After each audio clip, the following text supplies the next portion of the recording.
Hi friends, welcome to our channel. இன்னைக்கு நம்ம பருப்பு சேர்க்காம டிஃபன் சாம்பார் எப்படி ஈஸியா prepare பண்ணலாம்னு தான் இந்த வீடியோல பார்க்க போறோம். அதுக்கு முன்னாடி வீடியோ பார்க்குற फ्रेंड्स அனைவரும் இதுவரைக்கும் நம்ம சேனலை subscribe பண்ணாதவங்க ப்ளீஸ் மறக்காம subscribe பண்ணுங்க. இப்போ எப்படி செய்யலாம்னு பார்க்கலாம். இப்போ கடாய் ஹீட் பண்ணிக்கோங்க. கடாய் சூடானதுக்கு அப்புறமா 2 டேபிள்ஸ்பூன் நல்லெண்ணெய் சேர்த்துக்கலாம். இப்போ ஆயில் ஹீட் ஆகட்டும். ஹீட் ஆனதுக்கு அப்புறமா இது கூட 1/4 டீஸ்பூன் கடுகு சேர்த்துக்கோங்க.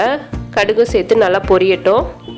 இது நம்ம சிம்பிள் தான், ஈஸியாவே செஞ்சலாம். நம்ம பருப்பு சேர்க்காம சாம்பார் டேஸ்ட்டுக்கே இருக்கும். கண்டிப்பா இதே போல ட்ரை பண்ணி பாருங்க.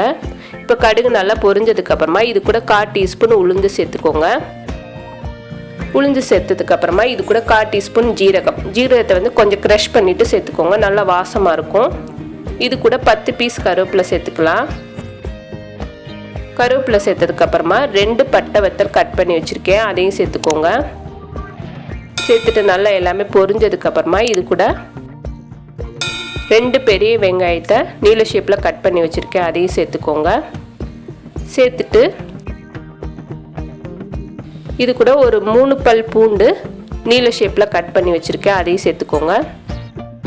2 பச்சை மிளகாய் கட் பண்ணது அதையும் சேர்த்துட்டு நல்லா அந்த ஆனியன் கோல்டன் கலர் வரணும், அந்த அளவுக்கு வதக்கிற போறோம்.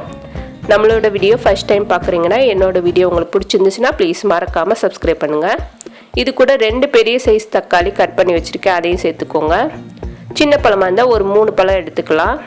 இப்போ தக்காளி சேர்த்ததுக்கு அப்புறமா தக்காளி கொஞ்சம் வதங்குறதுக்கு கொஞ்சமாக கல்லுப்பு சேர்த்துக்கோங்க.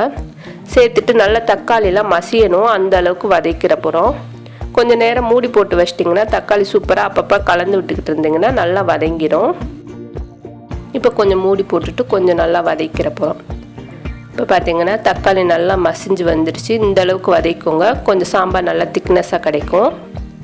இப்போ தக்காளி வதங்கினதுக்கு அப்புறமா சாம்பாருக்கு தேவையான அளவுக்கு தண்ணி சேர்த்துக்கோங்க.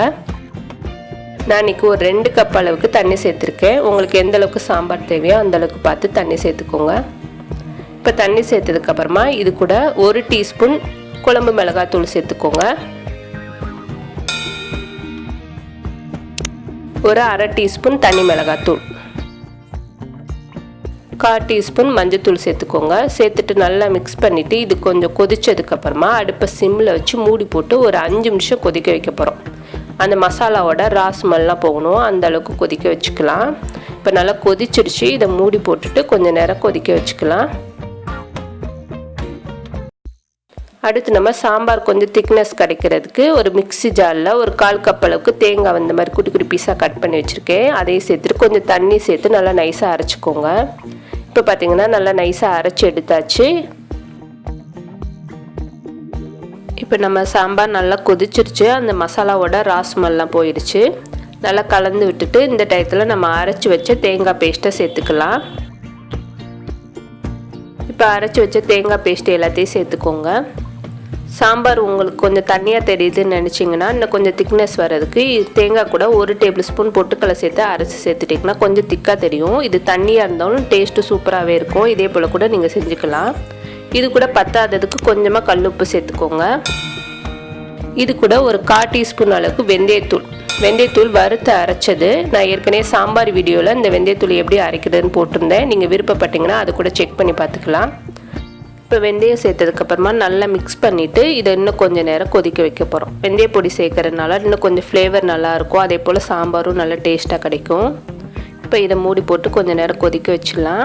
இப்போ பார்த்திங்கன்னா நல்லா சாம்பார் நம்மளுக்கு ரெடி ஆயிடுச்சு. ஈஸியான டிஃபன் சாம்பார் ரெடி ஆயிடுச்சு. இதுக்கு மேலே கொஞ்சமாக கொத்தமல்லி சேர்த்துட்டு நம்ம இறக்கி வச்சுக்கலாம்.